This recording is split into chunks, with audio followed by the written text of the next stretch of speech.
চলে আসলাম সেই কবি জীবনানন্দ দাশ সংগ্রহশালা ও পাঠাগার। এই যে তার বাড়ির সামনে আসি, আর এই পাশে একটু পার্কের মতো। আর এটা হচ্ছে ধানসিঁড়ির একটা শাখা নদী উঠছে, যেটা ছোট। তো আমি এখন তার বাড়ির ভিতরে প্রবেশ করব।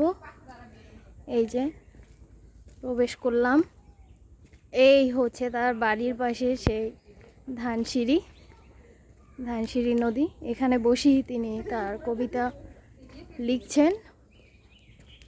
আবার আসিব ফিরে এই ধানসিঁড়িটির তীরে।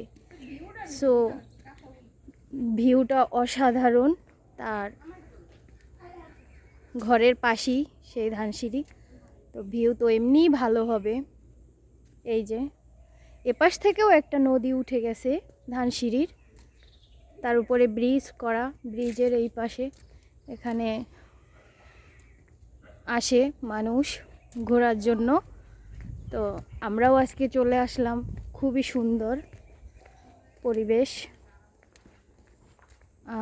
এপাশ থেকে হচ্ছে মেবি তার যে স্নান করার ঘাট সেইখানে।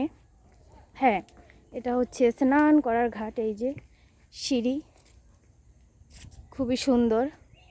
এই সাথে ব্রিজটা আমি যেটা দেখাইছিলাম আপনাদেরকে, সেইটা খুবই ভালো লাগতেছে। যে আমি ঘুরতেছি, খুবই সুন্দর ভিউ। যদি আপনারা কখনো আসেন তো এসে একবার হলেও এই যে জীবনানন্দ দাশের বাড়ি ঘুরে যাবেন, খুবই ভালো লাগবে। এই যে ছোট লেকের উপরে ব্রিজ, খুবই ভালো লাগতেছে, দারুণ। সো আমরা আর বেশি সময় এখানে স্টে করতে পারবো না, এখনই আমরা বের হয়ে যাব। আবার পরবর্তীতে আসব, তখন আপনাদেরকে দেখাবো আরও ভালো করে। আর মেবি এখন তার যে সংগ্রহশালাটা সেটা এখন তালাবদ্ধ আছে, আমরা ঢুকতে পারবো না। যে তার বইয়ের যে ভাণ্ডার, সেই বইগুলো এখানেই তারা স্মৃতি সংরক্ষণ করে রাখছে। যখন খোলা থাকবে তখন হয়তো এসে দেখাবো।